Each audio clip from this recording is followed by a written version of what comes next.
Right? I'm going to have this incredible diet. I'm going to have this low-carb diet, and then I'll stop. And then when I stop, all of a sudden the diet's wrong, or the gym's bad, or nothing happens at church, and we blame the church, and we blame the gym, and we blame those things, because it's all their fault. But we stopped. So tonight, we're going to talk about striking the ground, and I want you to catch some key principles as we walk through this on some reasons why we stop. Because I hope by the time you leave this time together tonight, you will be equipped to march into the things that God has called for you, and you will be absolutely prepared to take it on and to move forward into your calling.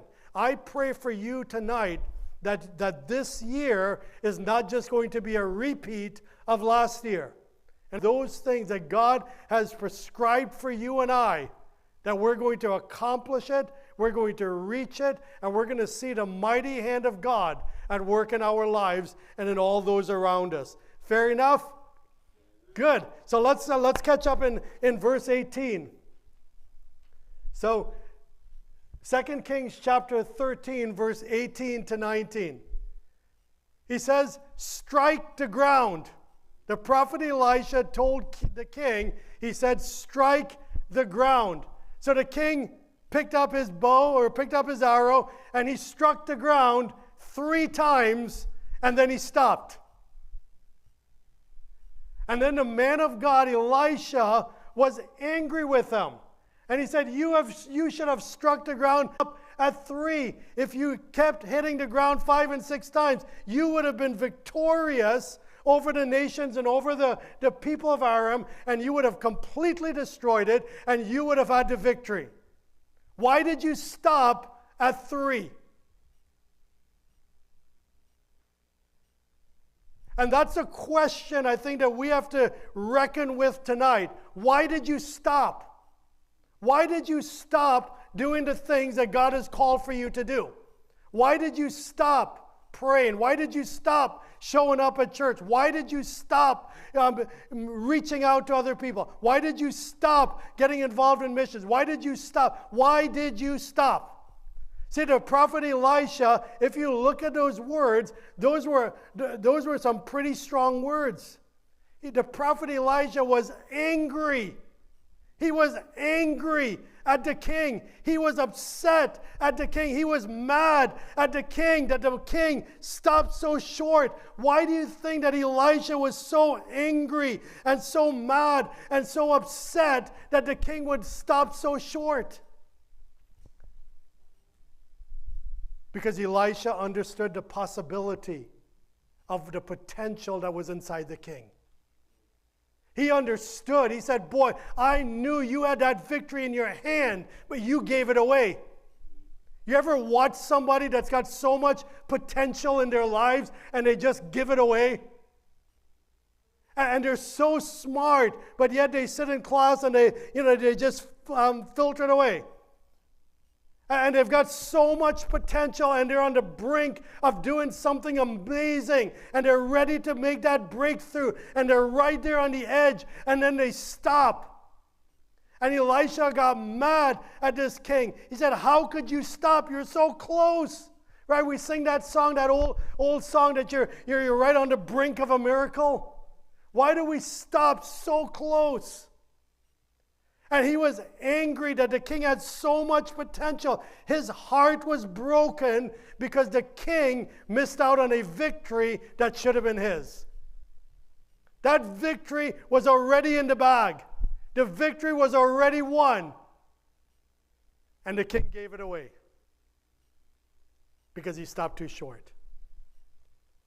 And as I look back in my life, I see how many times, that I came right there. And then I gave it away.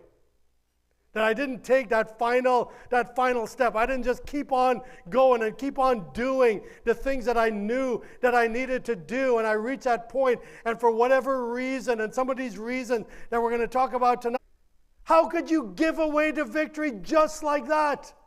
Here you are, you worked so hard to get here. You're the king, you've reached this place, you had it in your hands, and you stopped.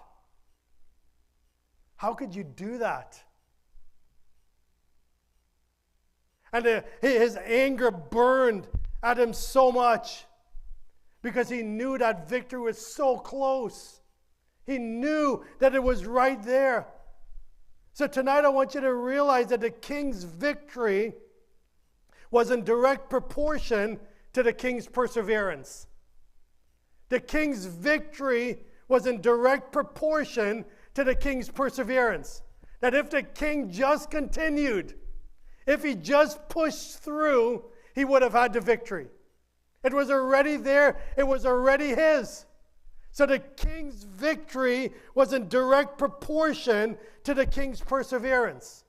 See, perseverance is that ability to persist in the face of adversity. It's that ability to keep on keeping on. It's that ability to continue working towards that goal despite any of the obstacles and the setbacks that you've had. And every one of us in different areas, we've had different setbacks in our lives. And we've had obstacles. And sometimes it seems like life was just chugging along and we're doing and we're moving and grooving and things are going. And then obstacle comes. And I find myself walking backwards instead of pushing through those setbacks, instead of moving through those obstacles, instead of pushing through the adversity. I find myself in retreat. See, that perseverance is what pushes us through. Is that attitude of I'm just going to keep on keeping on. That I'm just going to keep moving. I'm just going to keep pushing. I might not walk as fast or walk as far, but I'm still walking forward. And as long as I'm making those forward steps, as long as I'm keep going towards the things that God has placed in front of me, I'm doing what he's called for me to do. See, Elisha got so angry with him. He said, how could you give up the victory like that? How could you give back all of those gains that you've made? How could you just throw away all of the efforts and all of the things that you've done to get here? How could you just throw that away? See, because when you look at perseverance, perseverance is a picture of God. And our ability to persevere is a reflection on our relationship with the Lord. See, because when you look through the Bible, who is the person that had the greatest perseverance? Jesus, right? The only one that was able to persevere through adversity, through obstacle, even when we were still sinners. Christ died for us. In every level of obstacle and adversity, Christ pushed through. So there's no greater picture of perseverance. And when we have perseverance as our character trait, it's a reflection of God. Because when you look at the book of Revelation, it says, behold, I stand at the door and I knock. And how long does Jesus knock? Until. Right? Thank the Lord that he knocks until. And he's just going to stand there and he's just going to keep knocking. And if that's not perseverance, what is? Regardless if you tell him yes or you tell him, he's just going to be standing there knocking. And he's not going to give up on you. He's not going to quit on you. And he's going to just continue knocking on your door. And those loved ones and those friends and those children that you think are so far away from God, guess what? He is knocking on their door. And he is knocking on their door. And they can shut their door and he's going to knock on it. And they can run from him and he's going to knock on it. And he is just going to keep knocking and knocking and knocking and knocking and knocking. Because that's what he is that perseverance of God. How that's such a character trait. And that's a reflection of God. That when I persevere, I show God that I am reflecting your character, that I'm going to keep on keeping on. See, you look at his perseverance. What could make God love you any less?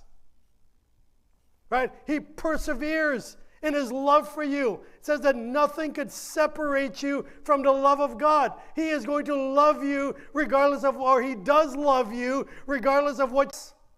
And there's nothing you could do to make God love you more, because he loves you just as you are. Who else could love you unconditionally? See, you don't even love yourself unconditionally. And we'll talk about that in the next couple of weeks, right? But it's that perseverance of God that he's going to keep pushing. He's going to tell you that nothing you do can separate you from him. You could become a mass murderer and you could do all kinds of crazy things, but he still loves you. You cannot run from his love. You can't escape his love. Where am I going to go? Into the highest heavens or the deepest hells? Where can I go to escape the love of Christ? You can't escape and you can't run from the love of Christ. That's perseverance.